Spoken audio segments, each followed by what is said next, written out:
أعوذ بالله من شرور أنفسنا ومن سيئات أعمالنا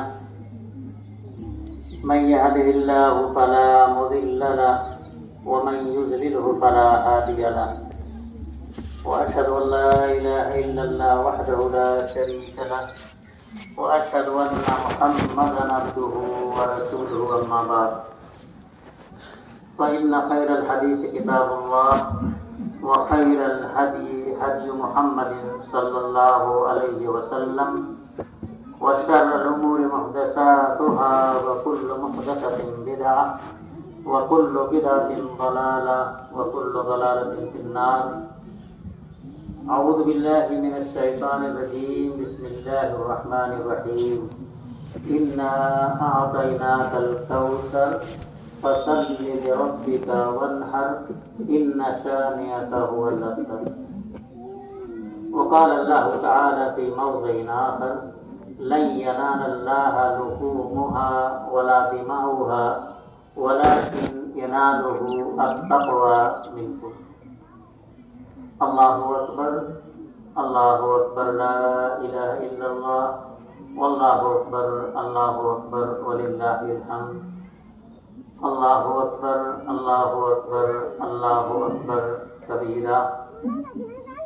آج عید الاضحیٰ کا دن ہے. آج کے عید الاضحیٰ کے دن جس کو قربانی کا دن کہتے ہیں، آج ہم حضرت ابراہیم علیہ السلام کی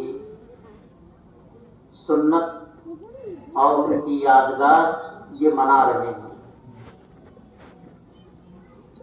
اور آج کے دن دنیا بھر کے مسلمان جہاں جہاں بھی عید الاضحیٰ ہے، اللہ تبارک و تعالیٰ کے نام پر وہ قربانی دیتے ہیں. اور یہ سلسلہ قیامت تک چلتا رہے گا. قربانی ایک عظیم عبادت ہے اور یہ قربانی ہمیں یہ پیغام دیتی ہے کہ جس طریقے سے حضرت ابراہیم علیہ السلام نے اللہ تعالی کے حکم پر ایک ایک لمحہ اللہ کے راستے میں قربان کر دیا. بڑی مشکلات آئیں، بہت پریشانیاں آئیں، لیکن کبھی پیچھے نہیں ہٹے. یہ ایک عظیم پیغمبر تھے، جیسا کہ قرآن مجید میں اس کا تذکرہ اللہ تبارک و تعالیٰ نے کیا ہے. بہت سارے انبیاء اس دنیا کے اندر آئے، لیکن ہم حضرت ابراہیم علیہ السلام کی یادگار کو منا رہے ہیں، اس لیے کہ یہ ایک ایسی قربانی تھی کہ دنیا مثال پیش کرنے سے قاصر ہے. سب سے بڑی قربانی جو آج ہم منا رہے ہیں وہ حضرت ابراہیم علیہ السلام نے اللہ کے حکم پر اپنے بیٹے کو ذبح کرنے کے لیے تیار ہو گئے تھے. یہ ایک عظیم قربانی تھی. ایک باپ کی بیٹے کے ساتھ کیسی محبت ہوتی ہے، لیکن اللہ کی محبت میں بیٹے کو ذبح کرنے کے لیے تیار ہوئے. یہ ہے اصل قربانی. یہ قربانی ہم سے کیا مطالبہ کرتی ہے کہ اللہ کا حکم ہو تو ہم بھی اپنے آپ کو قربان کر دیں. اپنی خواہشات کو، جو ناجائز خواہشات ہوتی ہیں، اس کو ہم قربان کر دیں. اللہ کے دین پر، اللہ کے حکم پر. طبیعت نہیں چاہتی ہے کہ فجر کی نماز میں ہم اٹھیں، نیند اچھی لگتی ہے، لیکن اللہ کے حکم پر یہی ہے کہ ہم نیند کو قربان کر دیں، اپنے بسترے کو پھینک دیں اور مسجد کی طرف آ جائیں. یہ ہے قربانی. یہ یاد دلاتی ہے قربانی کہ اللہ تعالیٰ کے دین کی طرف آؤ. اپنے خواہشات کو مت دیکھو. اس لیے کہ قربانی کا جو اصل مقصد ہے وہ یہی ہے تقویٰ. تقویٰ کس کو کہتے ہیں؟ اللہ کا خوف، اللہ کا ڈر آپ کے دلوں کے اندر اگر آ جائے گا تو آپ اللہ کے حکم کی تعمیل کرنے میں آگے آگے رہیں گے. جب تک اللہ کا ڈر نہیں ہوگا، اللہ کا خوف نہیں ہوگا تو پھر ہم پیچھے رہیں گے. تو یہی یاد دلایا ہے اللہ تبارک و تعالیٰ نے قرآن حکیم کے اندر کہ لن ینال اللہ لحومها ولا دماؤها ولکن ینالہ التقوی منکم. اللہ تبارک و تعالیٰ کو تمہارا گوشت، تمہارا خون، اللہ کو یہ نہیں پہنچتا ہے. اللہ کے ہاں پہنچنے والی چیز کیا ہے؟ وہ تقویٰ ہے. تقویٰ دل کا نام ہے، دل کے ارادے کا نام ہے، آپ کے خلوص کا نام ہے کہ آپ نے یہ جانور قربان کیا ہے اللہ کی رضا کے خاطر، نبی کریم صلی اللہ علیہ وسلم کی سنت پر عمل کرتے ہوئے. زمانے جاہلیت میں مسلمان نہیں تھے، اس وقت بھی حج کرتے تھے، کفار اور مشرکین بھی حج کرتے تھے، وہ بھی قربانی کرتے تھے. ہم تو مسلمان ہیں. وہ قربانی کرتے تھے تو اپنی قربانی کا گوشت جو خانہ کعبہ میں بت رکھے ہوئے تھے وہاں لے جا کر کے رکھ دیتے تھے، اور جو خون رہتا تھا اس کو بچا کر کے کعبہ کی دیوار پر اس کو لپائی پتائی کرتے تھے کہ کعبہ متبرک جگہ ہے، اللہ تبارک و تعالیٰ قبول فرما لے گا. لیکن گوشت رکھتے تھے بتوں کے نام پر. صحابہ کرام کا زمانہ آیا، انہوں نے بھی دیکھا کہ یہ اس طریقے سے کر رہے ہیں تو گوشت تو نہیں رکھا بتوں کے سامنے، لیکن یہ بھی اپنے قربانی کے خون کو کعبہ کی دیواروں پر لیپ پوت کرتے تھے کہ ہم ان سے تو زیادہ حقدار ہیں، ہم تو مسلمان ہیں، ہم اس پر جو ہے تقرب حاصل کریں گے اللہ تعالیٰ کا. تو اللہ تعالیٰ نے تنبیہ کیا لن ینال اللہ لحومها ولا دماؤها ولکن ینالہ التقوی منکم. سب کو نصیحت کیا کہ تمہارا یہ گوشت، تمہارا یہ خون اللہ کو ضرورت نہیں ہے، یہ تم کھاؤ، گوشت تم کھاؤ، اللہ نے تمہارا تقوی دیکھ لیا ہے، اللہ کی رضامندی کے خاطر تم نے قربان کر دیا ہے، یہ اللہ نے دیکھ لیا ہے، اور بقیہ خون کی اس کی ضرورت نہیں ہے. میرے بھائیوں، اصل مقصد قربانی کا کیا ہے؟ ہم اللہ کے دین پر اپنی جو بھی ناجائز خواہشات ہیں اس کو قربان کر دیں. یہ دنیا چند روزہ ہے، ہمیں اچھا لگتا ہے کہ ہم اپنے من کے مطابق کریں، لیکن اپنے من کے مطابق ہم نہیں کر سکتے. ہمارے لیے دنیا میں پابندی ہے. جب یہ پابندی ہم برداشت کر لیں گے، اللہ کے حکم پر چلیں گے، تو پھر ہمارے لیے جنت میں آزادی ہے، آپ جو چاہیں وہ کریں. میرے بھائیوں، یہ ہے تقویٰ کا مقصد. اور اللہ تبارک و تعالیٰ نے قرآن کے اندر کیا کہا؟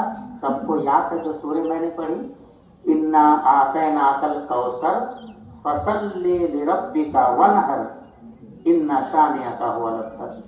اے نبی، ہم نے آپ کو کوثر دیا، فصل لربک.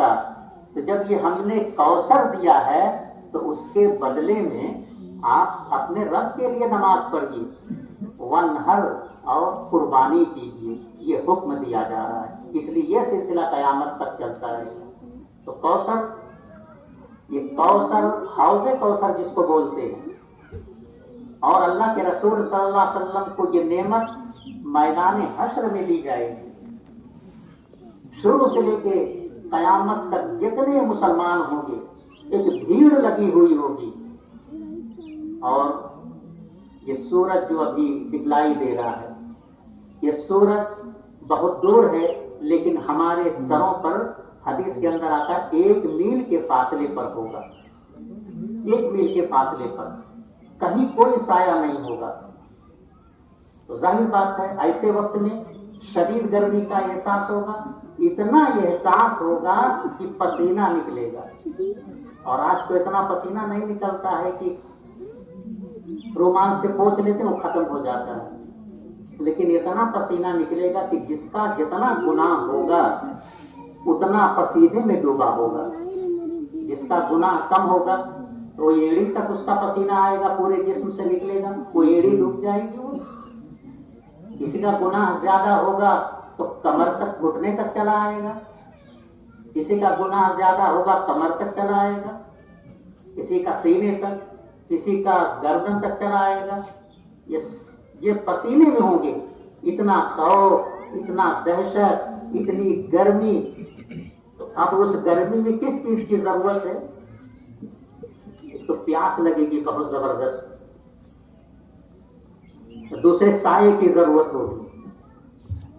اللہ تبارک تعالیٰ کہتا ہے کہ نبی یہ میں نے آپ کو حوض کوثر دیا ہے، قیامت کے روز میدان حشر میں آپ اپنی امتیوں کو پانی پلائیں گے، پیاس کی شدت ہوگی.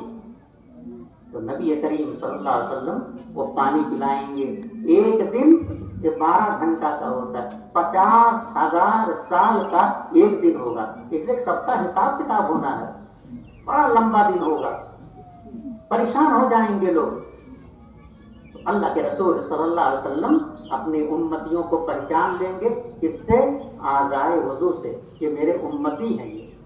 یہ نماز پڑھتے تھے، چمکتی ہوئی ہوں گی پیشانیاں ان کی، لوگ آئیں گے پانی پلائیں گے. ایک گھونٹ اگر پانی پی لیا، من شرب منہ لم یظمأ ابدا، یعنی جو بھی ایک گھونٹ حوض کوثر سے پی لے گا تو پھر اس کو کبھی پیاس نہیں لگے گی. 50,000 سال کا دن ہوگا، آپ کو پیاس ہی نہیں لگے گی. حساب کتاب ہوتا رہے گا، گلا کر رہے گا ایک گھونٹ پینے سے. یہ نعمت اللہ تبارک و تعالیٰ نے کی ہے. آسمان نہیں رہے گا، صرف سورج رہے گا. سورج کی گرمی اس قدر ہوگی کہ برداشت سے باہر ہے. اللہ تبارک تعالیٰ مومنوں کے لیے، جو حقیقی مومن تقویٰ پرہیزگار والے ہیں، اللہ تبارک و تعالیٰ عرش کا سایہ نصیب کرے گا. بالکل قریب میں وہ سایہ ہوگا، آرام ہوگا، ان کو کوئی پریشانی نہیں ہوگی. میرے بھائیوں، جب اللہ تبارک و تعالیٰ نے اتنی بڑی نعمت دی ہے تو کیا مطالبہ کیا؟ نماز پڑھیے، میری خاطر آپ نماز پڑھیے. کلمہ توحید طیبہ کے بعد سب سے اہم چیز نماز ہے، اس کو کبھی مت چھوڑیے، چاہے جس طریقے کی حالت آ جائے. عورتوں کے کچھ مخصوص ایام کو چھوڑ کر کے، بس یہ نماز کسی حالت میں معاف نہیں ہے. اے بچے بیٹھے رہو بھائی، چند منٹ اور بیٹھو، یہ خطبہ ہو رہا، بیٹھ جاؤ، بیٹھو تھوڑی دیر اور بیٹھ جاؤ. یہ نماز اہمیت کا حامل ہے. جہنمی جہنم میں چلے جائیں گے اور جنتی جہنم میں چلے جائیں گے تو جہنم کا بھی نظارہ کریں گے. جنتی لوگ وہ دیکھیں گے، ارے یہ ہمارے سامنے کھیلتے تھے، کودتے تھے، مسلمان تھے، آج یہ جہنم میں دکھلائی دے رہے ہیں، فیصلہ ہو گیا. تو پوچھیں گے وہ، ماں سلککم فی سقر، ارے بھائی ہمارے ساتھ تم رہتے تھے، اٹھتے تھے، بیٹھتے تھے، چلتے تھے، سب کچھ کرتے تھے، مسلمان تھے، یہ جہنم میں آج کیوں چلے آئے؟ کیا کہیں گے؟ قالوا لم نک من المصلین، ہم نماز نہیں پڑھتے تھے. تو یہ ہے نماز نہ پڑھنے والوں کا انجام، جو جہنم میں دکھلائی دیں گے. اس لیے مرتے دم تک کسی بھی حالت میں آپ نماز مت چھوڑیے. بھلے کسی وجہ سے قضا ہو جائے، آپ اس کو پڑھ لیجیے اور وقت کے ساتھ آپ نماز پڑھتے رہیے. اللہ تبارک تعالیٰ اس سے بہت خوش ہوگا. پھر کیا حکم دیا؟ وَانْحَرْ، قربانی کیجیے، آپ قربانی کیجیے. اسی لیے دنیا بھر کے مسلمان یہ قربانی کرتے ہیں. کیوں؟ اس لیے کہ ہمارے پیارے نبی صلی اللہ علیہ وسلم مدینہ طیبہ میں ہر سال وہ قربانی کرتے رہے. تو آج کے دن جو یہ عشرہ ذی الحجہ بولتے ہیں، آج آخری دن ہے، اور آج کی سب سے اہم عبادت یہ عظیم قربانی ہے. قربانی کرنا ایک عبادت ہے. اس لیے ہمیں چاہیے کہ ہم اگر اللہ نے ہمیں طاقت دی ہے تو ہم اللہ کے نام پر جانور ضرور قربان کریں تاکہ یہ سنت ابراہیمی بھی ادا ہو جائے، سنت رسول صلی اللہ علیہ وسلم بھی ادا ہو جائے۔ تو اس لیے ہم ان چند کلمات کے بعد دعا کرتے ہیں کہ اللہ تبارک و تعالی ہم تمام مسلمانوں کی قربانیوں کو قبول فرما لے۔ اے اللہ، جو تیرے دین میں ہم قربانی دے رہے ہیں اس قربانی کو بھی قبول فرما لے۔ جانوروں کی قربانی دے رہے ہیں اللہ، اس کو بھی تو قبول فرما لے۔ اے اللہ، ہم میں سے جو بیمار ہیں، مریض ہیں، ان کو شفائے کلی عطا فرما دے۔ اے اللہ، ہم گنہگار ہیں، اللہ اپنے رحمت سے ہمارے گناہوں کو معاف فرما دے، ہمارے اوپر اپنی رحمتیں نازل فرما دے۔ کہ اللہ، جو لوگ بھی پریشان حال ہیں اللہ ان کی پریشانیوں کو دور فرما دے۔ اے اللہ، ہم تیرے سامنے توبہ کرتے ہیں، ہم گر گراتے ہیں لیکن تیری رحمتوں سے نا امید نہیں ہے۔ اے اللہ، ہمارے گناہوں کو اپنی رحمت سے درگزر فرما دے۔ اے اللہ، ہم تمام مسلمانوں کو، ہمیں تو دعا بھی کرنا نہیں آتا ہے اللہ، ہم مانگ بھی نہیں سکتے ہیں تو اس سے کہ کیا مانگیں۔ اے اللہ، جو مانگا ہے وہ بھی دے دے، جو نہیں مانگ پا رہے ہیں اللہ تو جانتا ہے ہمارے لیے جو بہتر ہے، اللہ وہ بھی ہمیں عنایت فرما دے۔ اے اللہ، ہمیں وہ زندگی عطا فرمانا جس زندگی سے تو خوش رہے اللہ، اگر تو خوش رہے گا تبھی جو ہے ہمارے لیے رحمت ہوگی، برکت ہوگی، اس لیے اللہ کبھی ہم سے ناراض نہ ہونا۔ اے اللہ، ہم تو گنہگار بندے ہیں، ہمارے گناہوں کی وجہ سے تو ناراض نہ ہونا، اسی لیے ہم تیرے سامنے ہاتھ پھیلاتے ہیں کہ ہماری دعاؤں کو تو قبول فرما دے اور ہم تمام مسلمانوں کے گناہوں کو معاف فرما دے، نیک عمل کرنے کی توفیق عطا فرما دے اور سیدھے راستے پر چلنے کی توفیق عطا فرما دے، اور جب تک زندگی ہے ایمان پر اللہ تبارک و تعالیٰ ثابت قدم رکھے اور بری موت سے بچا لینا۔ اے اللہ، ہم اس ابتداء میں دعا کرتے ہیں، ہم سب لوگوں کی دعاؤں کو اے اللہ تو قبول فرما لے، آمین یا رب العالمین۔ اللہ اکبر، اللہ اکبر، لا الہ